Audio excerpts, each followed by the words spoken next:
Teachers of Reddit, what is the most depressing thing a student has told you about their home life?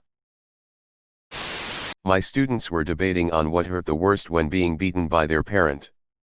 The whole conversation was disturbing to say the least. But one kid won when he mentioned the cord for the television.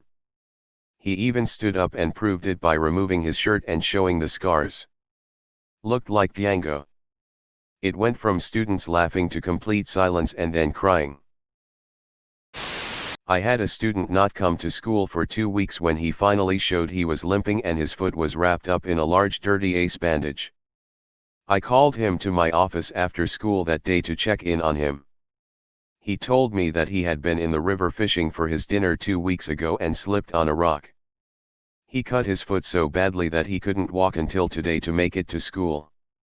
I asked about going to the doctor, but he hadn't seen his parents in so long that he didn't know how to get to them for help getting to the hospital. I called CPS. Got him help as much as they could offer.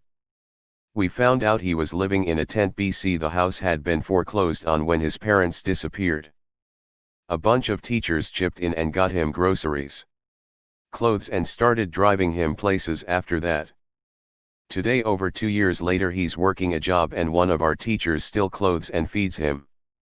The student is too prideful to live with anyone and kind of couch hops now. But he's so strong and resilient. He's an incredible human and I think he will change the world one day. This was a few years ago. This student came into class one day really late and escorted my some official. He threw his bag on the ground and sat in his seat frowning. Turns out, the day before he went home and his foster parents had decided they no longer want him, so he went into the care of social services. Everything about this child went downhill from there. I was also in an interview with a mother and her son, and she straight up tells us that she's not too concerned about her son as he's not her favorite child. The defeated look on her son's face still tears me up. One of my best students in one class showed up late after I had a slew of students rolling in late and I had said there would be consequences for the next ones. I walked over to talk to him and he almost started crying. So we stepped outside and I angled him away from the class and asked what was up. Turns out he had been kicked out of the house. Living in his car. His phone had died and that was his alarm.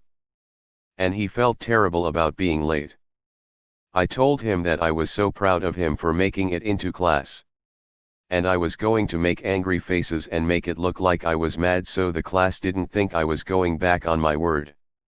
But that he was awesome and could take a few minutes to collect himself and join us when he was ready. I think I even waved my arms in the air a bit to ham it up. That dude aced my class. He was amazing.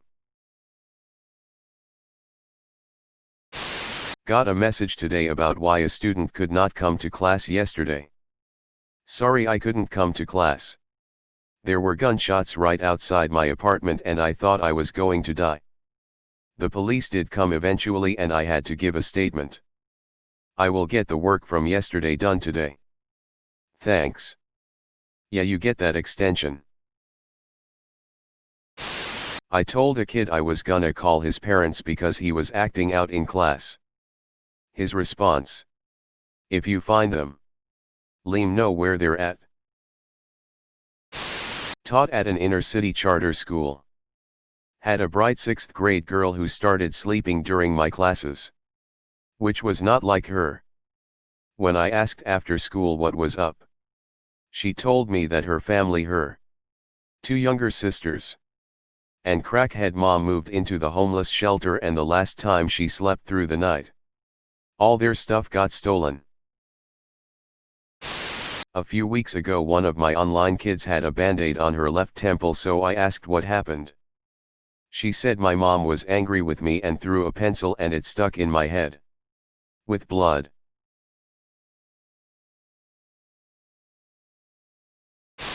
I had a girl playing with something while sitting at the carpet. Rolling it back and forth and putting it in her mouth and taking it out and rolling it around again. I told her to give it to me when the other students started their independent work. She gave me this large green pill. At recess I ask her about it and she says her mom and dad give her and her siblings one of these every night to make them sleep. I take the pill to admin and tell them what she told me before searching Google Images to find out what it could be. I find a short list and go back to admin and I'm told it isn't my job to worry about that.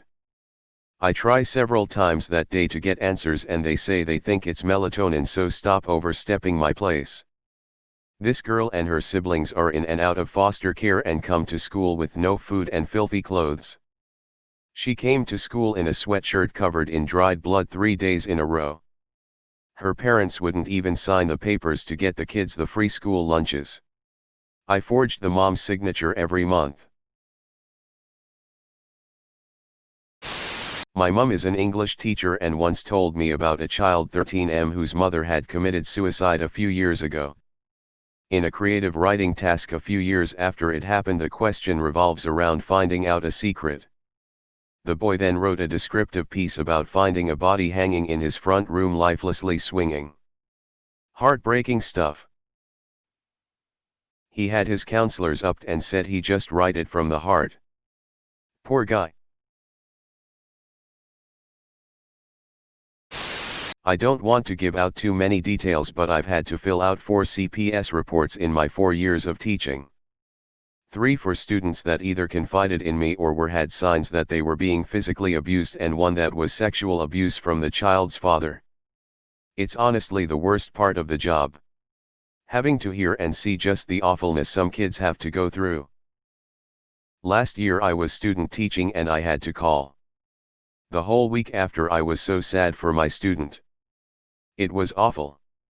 At the end of my term the student said, "I wish you were my mommy." It broke my heart.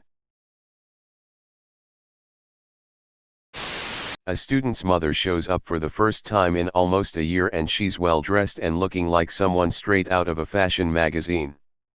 Had the latest phone. Flashy jewelry. Overall expensively dressed.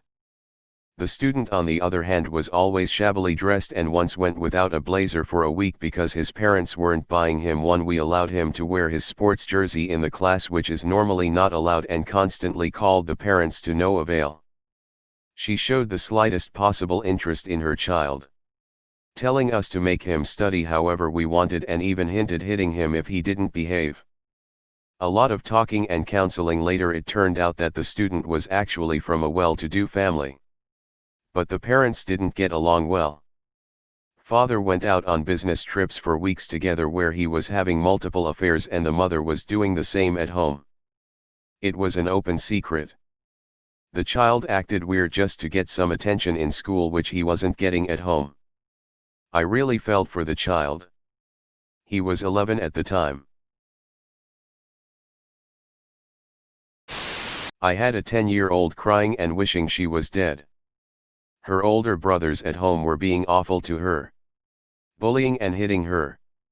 She was saying I should just let her go so she could kill herself and then she wouldn't be a bother to us or her brothers anymore. Sat her down with the teacher, a cup of tea, some cookies, and talked with her throughout the afternoon. Not much we could do about the brothers. But she left with a smile and came back at school the next day with a smile as well. Now I'm just keeping my eye on her in case things go bad again. But so far so good. Apparently talking to us encouraged her to tell her mother about everything that happened. So at least someone at home also kept an eye out for her. Please don't give up on this girl. I was being abused by my brother and I would try to tell my teachers but they told me it's just horseplay. He's my older brother. Stop overreacting. No. He was sexually abusing me and beating the ever-living speep out of me every day. I'd try so hard to tell people but no one believed it was that bad. My parents saw and didn't care. They let him do what he wanted. Please keep your eye out on this little girl. It was my first year teaching and the holidays were approaching. A second grade student asked me why Santa visits everyone else's home, but skips hers. On Christmas Eve, my father and I played Santa. We dropped off gifts at their home for each child with of course the permission of the legal guardian's parents were in jail. When I was in second grade, my principal called me into his office one day just to ask me how many siblings I had. I was confused. And when I told my mom, she just assumed it was a question for the free lunch program. But that Christmas Eve my principal dressed up as Santa and dropped off 2 trash bags of toys. My mom cried. Because she and my dad had no money that year. I promise you. Those presents meant a lot to those kids. Because they meant so much for me. Keep doing what you do.